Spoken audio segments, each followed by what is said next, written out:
Learn to be super successful. Subscribe to my channel, Meathead.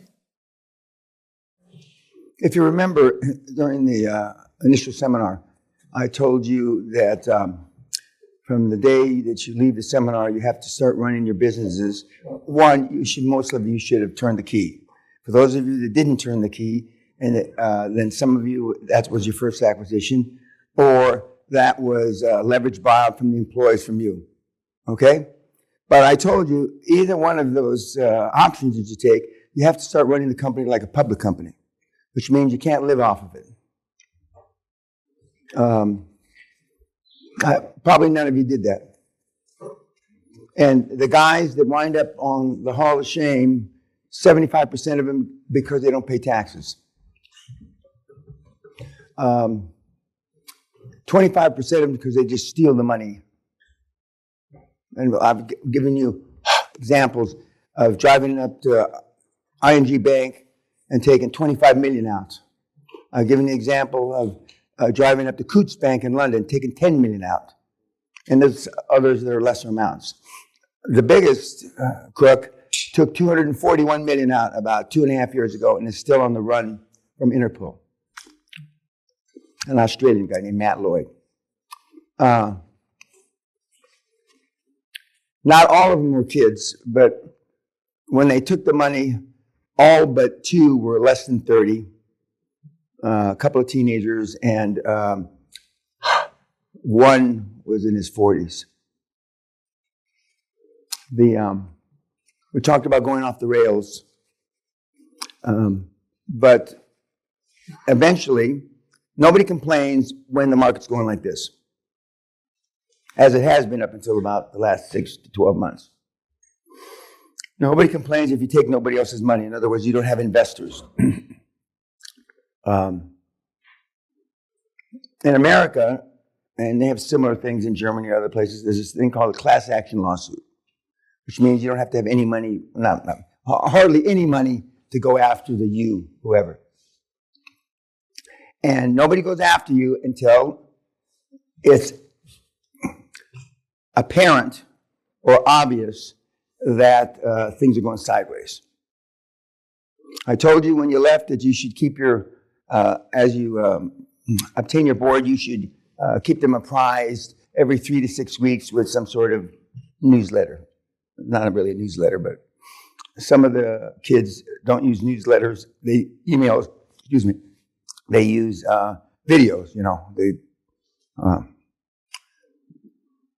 hardly anybody does that. Maybe 15%. We're getting ready to be in a bad market. Some of you are already in the bad market. Some of you already lost your little chicken shit stocks and bullshit. You have your little pennies already. Well, it's going to get worse.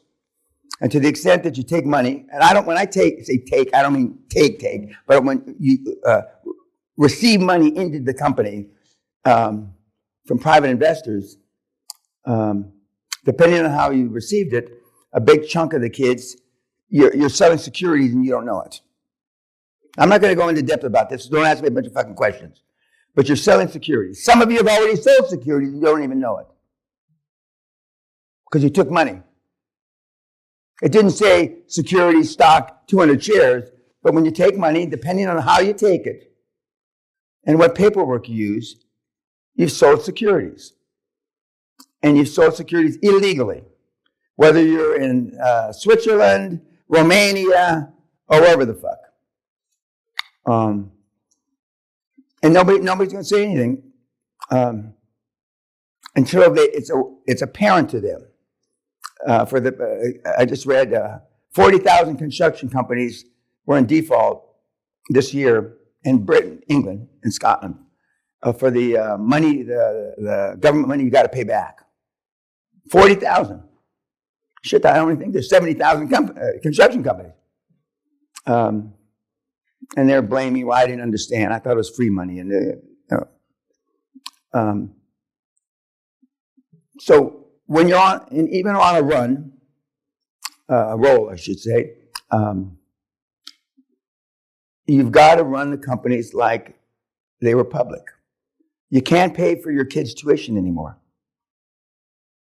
You can't pay for your personal vacations anymore if you plan to take other people's money. Now, at some juncture in the beginning, you're not taking other people's money because you've got enough cash flow. At some juncture, you cannot get to be $1 billion or $2 billion or $5 billion company without taking the money from the outside. It's impossible. And you flap your lips about $1 billion. Well, and then you make 50 million and you run like a thief in the night to Nepal, which we've had that too.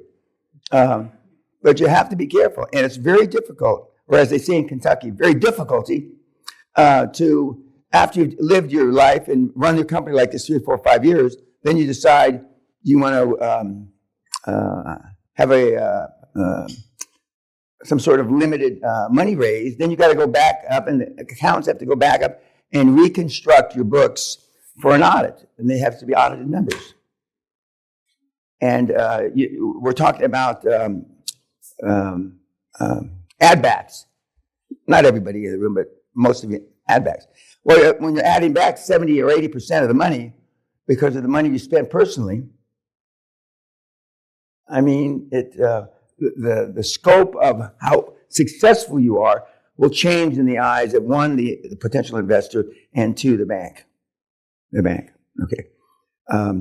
As the market gets tighter or gets worse, the covenants from the bank are going to get more tight, where you're not allowed to spend money. And I've got some of the kids, I don't think anybody in this room, but I've got some of the kids where, I mean, this is a slight exaggeration, to buy a fucking Volkswagen, they got to ask the bank. They've got to ask the bank. And even though I tease about planes and stuff, which are all fun, but I never breached any covenants. I never got in any trouble. And one of the things about my career, my reputation, I'm clean as a baby, a newborn baby, except for the slop that's on it from the umbilical cord. I've never gotten in trouble like that because I've always been careful, and I almost always listen to the board. And the guys that listen to the board, the most important are the lawyers. Transactional lawyers with experience. Not some bum fuck just out of law school, but I mean transactional lawyers with experience. And it's a real important point. I don't know whether they catch the kid that took $241 million. Eventually they will. But and that's cash he's got, so he can, hide pretty well. I'm sure the kid that went to the Bahamas who just got arrested thought that, there's no extradition, but all you got to do, I don't think the government would do this, the federal government would give some official $1,000 and all of a sudden, oh yeah, he's staying at the hotel over here, blah, blah. So, okay, any questions? You saw Klaus last night, who is not arguably has done the biggest deals, the most consistency in the last 25 years. And comments, questions? Yes, sir. So why did Mr. Kleinfeld do the SPAC thing after, I don't know why he did it. I wouldn't have. Because you get what it's called Potomac fever. When you're the president, you think you can walk across the Potomac. You think you can walk on water. The Viking bitch has a cute thing. She says, I don't walk on water, but I know where the stones are to pretend like I'm walking on water. Because some of the things she did are I've never seen before in my 50-year career. She's a woman. So, I mean, I keep telling nobody believes me. Even the gals don't believe me. It's easier for gals. It just is. I don't know why he did the SPAC. But I know the SPAC, historically, you've got to put 10% of the money up yourself. So he had a $300 million SPAC. So that means he put up roughly $30 million. And as far as I can tell, the deadline is about 45 or 60 days from now, where you got to shit or get off the pot. You got to buy something. Now, you got to invest all the money, not part of the money. Or you give it back. And bless you, operating for the last 2 years or so, I'm sure he spent some of that $300 million. All that's got to go back. So There's a lot of people trying to spend a lot of money now on shit, and they'll buy anything. As I would give the money back rather than do a bad deal. But I'm in a different financial position. When that's all the money you have, you'll find something to buy. You know, there's very few SPACs, if you go and check the records, that they give the money back. They bought some shit at the end. Any questions about Klaus? Yes, sir. He made many comments and recommendations on how to run a company, management, performance, etc. But many of them were opposite to what you recommend. Correct. He's not my kind of manager. But using QLA in the corporate world, although we were able to get him to be CEO, is 7 years it took. Most of you guys, none of you, if you had a choice to wait 7 years. But the corporate world is different. Is different. And when he did it 15, 20 years ago, the world was a different place. But I mean, he was working with a $100 billion balance sheet. And we orchestrated our way through over all the speed bumps and through all the minefields, etc., successfully. And he was appointed, if my memory serves me correctly, February 2005 CEO of Siemens Worldwide. He had been Siemens CEO USA before that, 2 or 3 years before that. And in my opinion, they did everything humanly possible to keep him from being CEO. But they're not as smart as me. Nobody's as smart as me. Now, if I'd said that 29 years ago, I mean, I couldn't have sold one seminar seat. But now I can give seminars till I'm 100. So I can say I'm a fucking genius. And as far as this is concerned, there's nobody on the planet as good as I am. When I can take a fucking moron, and I was looking at the deals you guys have done.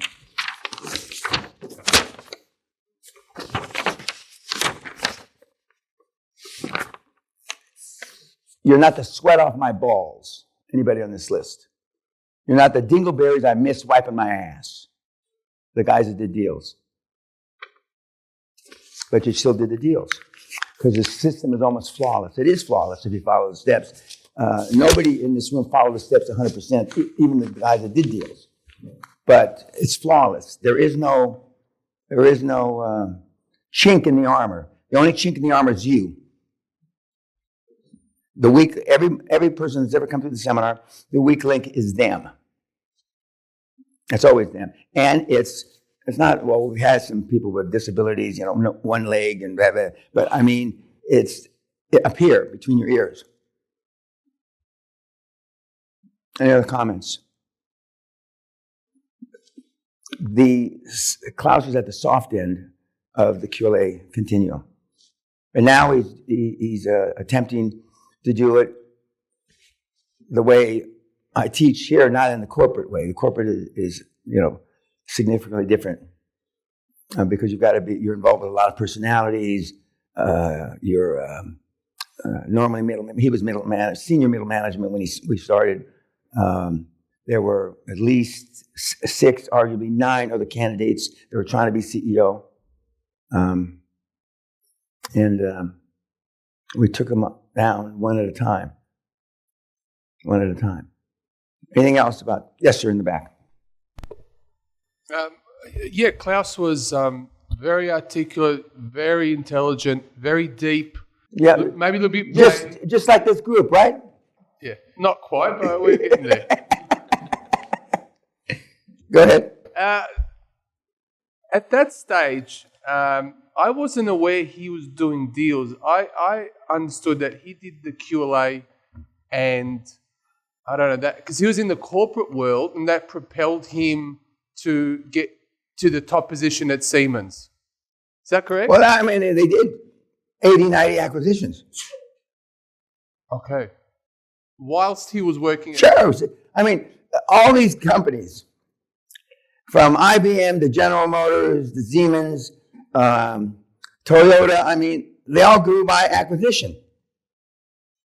General Motors is a combination of, I don't know, 240 acquisitions, 40 car companies. Back at 120 years ago, there was 45, 50, 60 car companies.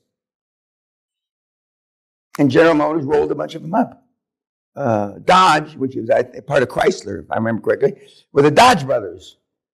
And they went from Dodge City, that just was their name. So, I mean, all these companies, and the guys that grew the best, IBM, was, I don't know, it made 300 or 400 acquisitions in their 105-year career. All of the guys have grown. That doesn't mean they don't grow organically, and they don't fix situations or problems or challenges within the companies they acquire, but they acquire. For those that remember, because it was earlier this year, some of you didn't see it, but when the question, in fact, I think Serby asked the question, how do you add value? You don't. That's a myth. Everybody, you hear that right. How do you add value? You buy another motherfucking company. That's how you add value to the shareholders. You're not smart enough. Other than the stuff, you buy all the pencils from somebody, you buy all the insurance. A fucking 5-year-old can do that. Well, that's about the mentality, a 5-year-old. You add value by buying shit. When I say shit, I don't mean shit, but stuff. And that's why, I mean, I criticized you guys at the end because all this detail, it gives me a headache. I swear to you on my son's head, I never asked any of this shit. But I wasn't afraid. If I made a mistake, if it wasn't below the waterline, I didn't give a fuck. And I got that waterline analogy from the Onassis people. Because they got ships. It was every crew of the ships, Mr. Knatzos, they were dog shit. We got people out of prisons to run our fucking ships. Now you'd be looking around. Now that's where you don't need a Ben Carson. If you're in the mobile home business, which I was successful once at a long time ago, the guy that runs the park and the regional managers are all retired military guys because with a patch over their eye and a gun on their hip. And what kind of management they have extraordinary leadership skills. Now some of the senior NCOs, non-commissioned officers, aren't so leadership orientated because the military's changed. But most of the officers are leadership orientated either. Because leadership connotes making people accountable in a strong way. But he made a lot of acquisitions. And then he left there, and he went to Alcoa, and he was COO for a year, and then became CEO, and he was there for 6 or 7 or 8 years. Then they split Alcoa up to Arconic, I think. I'm not sure, I forget what was in Arconic, and he was CEO there. Then he got thrown out. And he essentially didn't get thrown out of Siemens. They didn't renew his contract. And they fired the entire executive board. For those of you that are German and remember reading about it, every swing and dick on the executive board got tossed out, and they had to pay 1 to 3 million euros penalty. They didn't call it penalty for the fuck up because they overlooked that Siemens was still paying bribes to get contracts. Everybody did the same thing, but in 2006, the accounting rules changed. You could, if you gave a sheikh $100,000 or $1 million, it was a business expense. In 2006, it changed. You can't do that anymore. But I mean, when you got 300,000 or 400,000 employees in almost every country in the world, how are you going to get it to the purchasing agent in Bolivia? We can't do that anymore. And so they got slapped retrospectively, the whole board. And only one of the board members fought it, if I remember correctly, the CFO, Joaquin Neuberger, and he committed suicide. Yeah, exactly. He committed suicide. That's exactly right. And he was going to fight it. I'm going to fight it. I would have fought it, but everybody, including Klaus, paid the fine. And then he had a soft landing, like everybody's hoping for in this recession. I heard today the recession's over. So I didn't know it even fucking started, but now it's over. And he went out and then he did something, and his board rolled on him, just like the board's going to roll on you, Baldy. I'm telling you. And threw him out. They give him $50 million when they threw him out, but so it's not like he's broke or anything. And he's still involved with NEOM. I don't know his deal there. Hope's not a strategy. But if you learn anything from me, it's a lot of money. I mean, a lot of money. But it's a way of life. It's not just doing deals. I'm this way when I wake up, when I go to bed. I'm the same, not the same. Other than during the hardcore, I get to wear. My wife dresses me with all the clothes I have. This is the dress tartan for Guthrie. The other day I wore the hunting tartan for Guthrie, and I have all these felt and suede coats and $25,000 and $10,000 shoes, which I'm not wearing because of the snow. I'll slip and fall on my head again, like I did Christmas Eve. But it's a way of life, It's telling your wife, no, we're not doing that.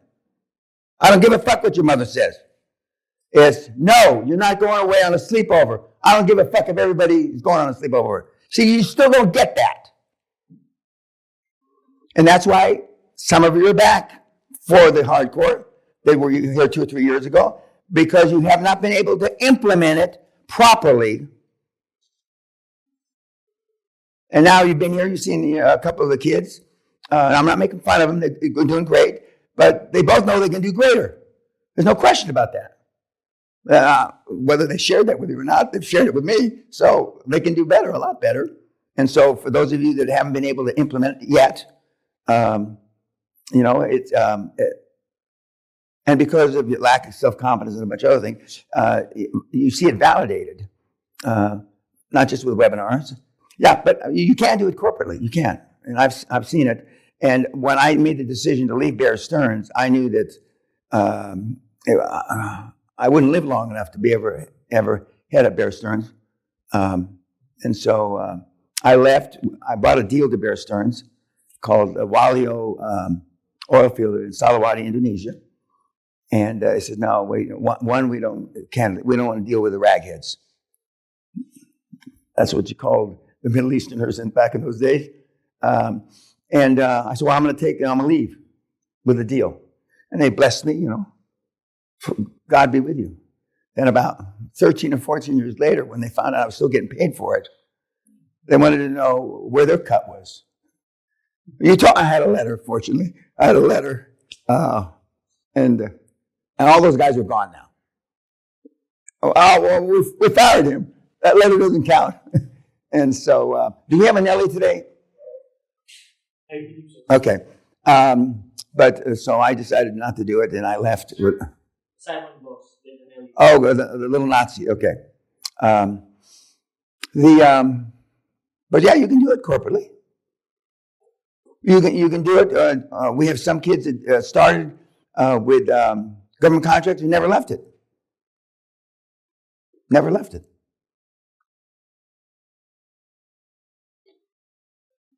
Now, and they've made a lot of money, not Simon Bell kind of money. But see, when you say $1 billion, you don't mean that because you don't know what the fuck $1 billion is. You don't have the foggiest notion.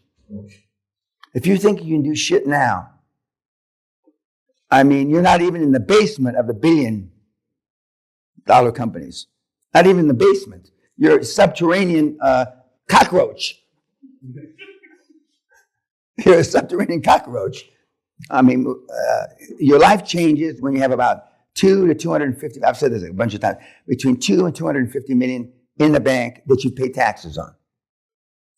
Okay, that they can't. That's real fuck you money. Okay, and I emphasize the taxes because Sally contends more of you don't pay taxes than I think. Maybe that's true. Okay. But that's when your life really changes, you know. Josh was in the beginning of that. I mean, 2 penthouses, a race car, a plane, blah, blah, blah.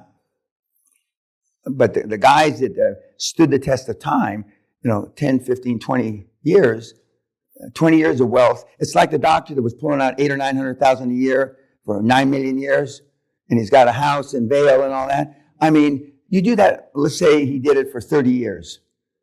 That's all, you know, and then the compounded interest and the things that you can do with the money and the real estate, and which I didn't do, etc. I mean, you have a lot of wealth. And when Sally and I decided to downsize, as they say, when I turned 60, we started not keeping track. We started when we started to eliminate stuff from our portfolio. It took me 7 years to get rid of all the all the stuff. 7 fucking years.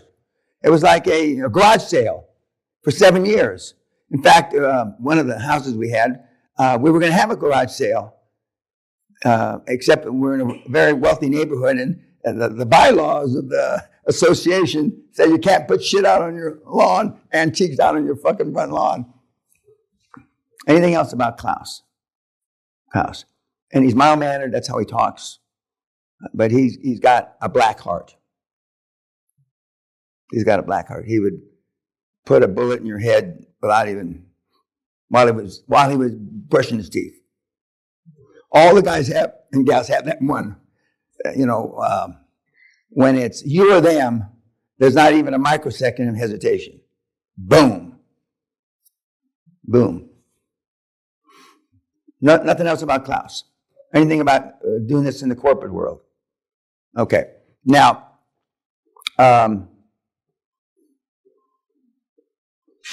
remember the first seminar when we were watching movies, etc., about guys like Steve Jobs, etc. They all had a common thread, not dissimilar to the guys that built America series. Selfish, ruthless, in some cases killed the people, blah, blah, blah, okay?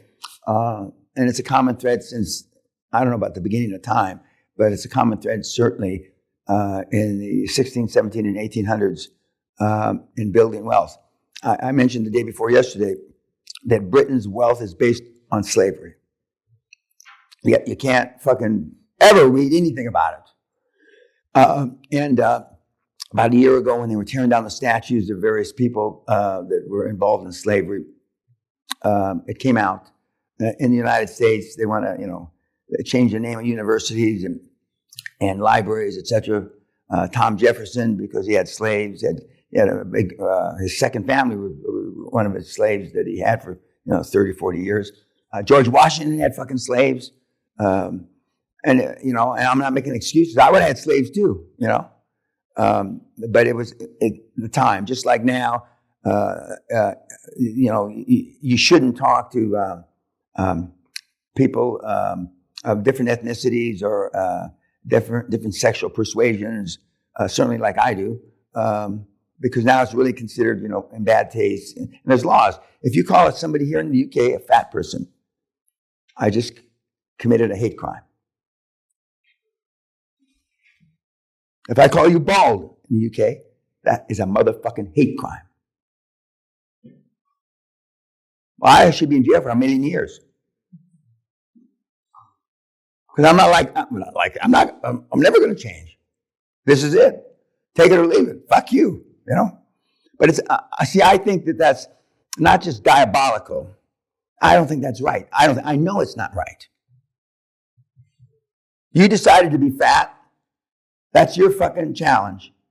The fact that I call you fat boy, that's my fucking prerogative. But it's not in the UK. It's a hate crime. Now, I'm not sure this just happened in the last 18 months. I'm not sure anybody's been convicted of that hate crime yet, because you've got to make charges. And if they show, like in most lawsuits, you have to show that it hurts you or it costs you money or something, damages. I don't know how a tub of shit claims damages because he's been called a tub of shit. I'm not sure. I don't know how they do that. But But I'm sure some, lawyers are building their practices on that hate crime. Okay, we want a case study. Who's up? Yep. Okay.